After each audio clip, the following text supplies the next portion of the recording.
सह्याद्री वाचवा मोहिमेअंतर्गत सामाजिक कार्यकर्ते सुशांत मोरे यांनी साताऱ्यातील झाडाणी जमीन प्रकरण उघडकीस आणलं होतं। गुजरातचे जीएसटी आयुक्त चंद्रकांत वळवी आणि त्यांच्या कुटुंबियांनी झाडाणी गावाजवळ शेकडो एकर जमीन खरेदी केल्याचं उघड झाल्याने हे प्रकरण महाराष्ट्र गुजरातसह देशात खळबळ उडवणारं ठरलं। या प्रकरणी तातडीने सातारा अप्पर जिल्हाधिकाऱ्यांसमोर सुनावणी सुरू होऊन काल याबाबत अंतिम सुनावणी झाली आहे। त्यात जीएसटी आयुक्त चंद्रकांत वळवी आणि अनिल वसावे या दोघांवर कमाल जमीन धारणा कायद्यानुसार कारवाईसाठीचा प्रस्ताव शासनाकडे पाठवला जाणार असून उर्वरित 8 जणांवर लवकरच कारवाई होणार आहे, अशी माहिती सुशांत मोरे यांनी माध्यमांना दिली आहे। झाडाणी प्रकरणात आज सुनावणी होती, नेमकं काय या सुनावणीमध्ये झालं आणि काय सांगतो?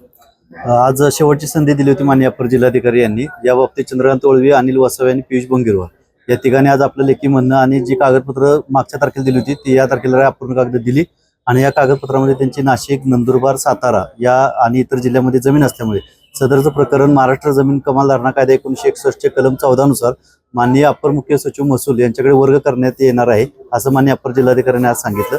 आणि त्याचबरोबर जे इतर 10 जण होते त्यामध्ये पियुष अरमान वळवी, आदित्य वळवी, संगीता वळवी आणि रत्नप्रभा वसावे या 10 जणांची जी काय कागदपत्र दिली त्यांच्या जमिनी सातारा जिल्ह्यातच आहेत। त्यांचं जमीन धारणा कायद्याचं उल्लंघन झालं किंवा कसे याचे कागदपत्र पडताळणी करून येत्या 10 ते 15 दिवसात माननीय जिल्हाधिकारी साहेब निकाल देणार आहेत।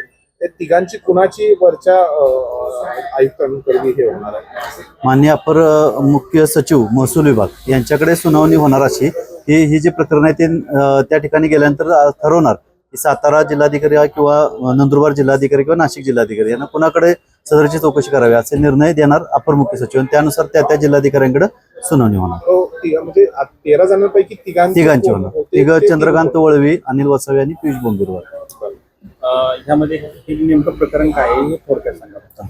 हे झाडाणी तालुका महाबळेश्वर या ठिकाणी चंद्रकांत वळवी व इतर 13 जण यांनी 740 एकरपेक्षा जास्त जमीन घेतलेली आहे। त्याचे सातबारे मला सापडले, त्यानुसार मी सदरचे प्रकरण मान्य जिल्हाधिकाऱ्यांकडे दिल्यानंतर याबाबत कमाल जमीन धारणा कायद्याचं उल्लंघन झाल्याचं दिसून आलं। त्यानुसार जिल्हाधिकाऱ्यांनी या 13 जणांना नोटिसा बजावल्या आणि त्यानुसार सुनावणी सुरू होती आणि सुनावणीची अंतिम संधी आज दिली होती।